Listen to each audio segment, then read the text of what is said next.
We've got changes to Rengar, Vladimir, Yorick, and the Tribunal covered in this episode of the Patch Overview. Hey everybody, we're back again this week with designer Trailer1524, who will walk us through the changes in this patch, which is also being used for the Season 2 World Championship. While this video doesn't cover every single change, it will explain the thought process behind some of our decisions.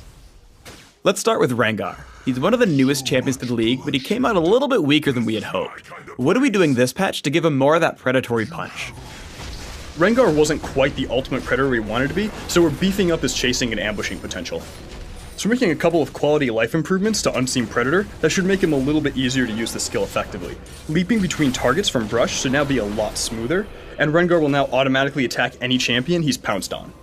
So we're moving the cast time on Battle Roar, so this basically allows him to cast it while moving. So he won't just kind of stop in place and angrily yell at people, he'll be able to continue chasing them down and killing them.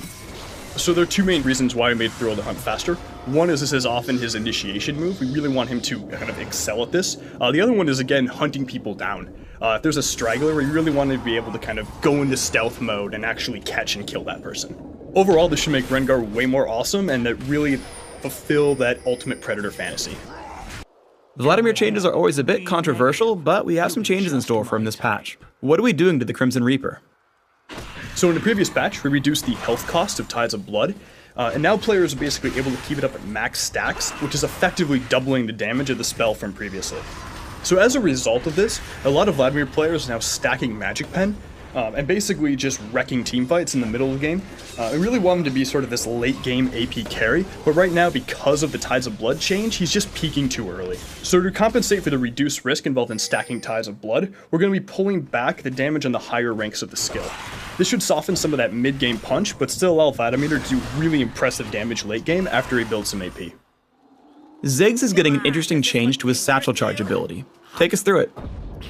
Satchel Charge is a really amazing and fun ability on Ziggs, but it just didn't really have the impact we wanted. So as a result, we're increasing the knockback distance for Ziggs' opponents, as well as increasing how far he flies when using that ability. This should allow him to use it as a more reliable escape method, as well as allow him to get over walls he couldn't previously. Yorick has always excelled at bullying champions in lane. What do we have in store for the Gravedigger this patch? So Yorick's ability to harass his opponents with ghouls and not allowing them to have any real counterplay is really frustrating to play against. So we're increasing the mana cost on Omen of Pestilence. This should bring his early game power down a little bit, as well as make him think a little more carefully about when and where to use his ghouls. So we're reducing the base movement speed of Yorick's ghouls, and almost more importantly, we're making it so they no longer block pathing. This will allow Yorick's opponents to kind of kite the ghouls easier early game, unless Yorick commits and lands that Omen of Pestilence first. The ghouls will still return to their full movement speed by about level 12, so this shouldn't impact him outside of the laning phase. Misfortune and Caitlyn are two carries that have pretty much disappeared in competitive play. What are we doing this patch to give them a real role? For Caitlyn, due to her really long range and kind of sniper persona, she was a very strong poke champion. But Piltover Peacemaker wasn't really fulfilling its job, especially when firing through minions. The damage fall off was just too steep, which caused her to kind of underperform in lane. So Misfortune was never a bad AD carry to pick, but she really lacked that niche or special sauce that gave her a really solid pick in a team comp. So the first thing we're doing is we're adjusting Strut. We're decreasing the amount of time it takes for Strut to come back up off cooldown, and we're decreasing the amount of time it takes for it to reach maximum movement speed. This will increase her map mobility quite a lot, and allow her to see a lot of that fun lane switching and roaming gameplay a lot of the pro teams are doing right now. The last thing we're doing is we're removing the wind-up time on our ultimate. This will allow her to sort of lay down that heavy AoE damage faster and more reliably than before. Thanks, Trailer1524. Now, changing pace a little bit, we're going to have Dr. Light, game design specialist, take over the mic. So Light, we've got some changes coming in for the Tribunal. What are they and why are we making them? We're really happy with the impact the Tribunal's had on good sportsmanship and behavior in League of Legends so far, but we think there are always ways we can improve.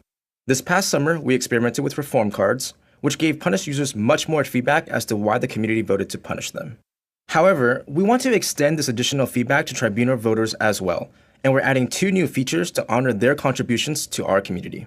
First, we've added the Justice Review. Here you can go over your previous cases, including the ones you skipped, to see the results. You can also view stats on your level of accuracy, including number of toxic players you helped remove, number of toxic days of gameplay you helped prevent, and your longest correct streak. We're also adding the Halls of Justice. This is a new ladder for Tribunal users to see how their contributions compare to their peers. Players will get bonus points for getting streaks of correct cases, and we're excited to see and highlight the most positive contributors to our community. Lastly, we did some research and found that the vast majority of Tribunal voters don't come to the Tribunal for the IP rewards. They're actually motivated by the opportunity to improve the community. In addition, we discovered that the group of players who are motivated purely by IP, these players were actually the least accurate voters in the Tribunal.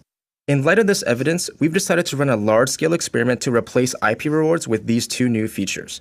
We believe this change will improve Tribunal accuracy overall. That's it for us for this episode of the Patch Overview. Please subscribe to the Riot Games YouTube channel and leave us your comments just below. Thanks for watching.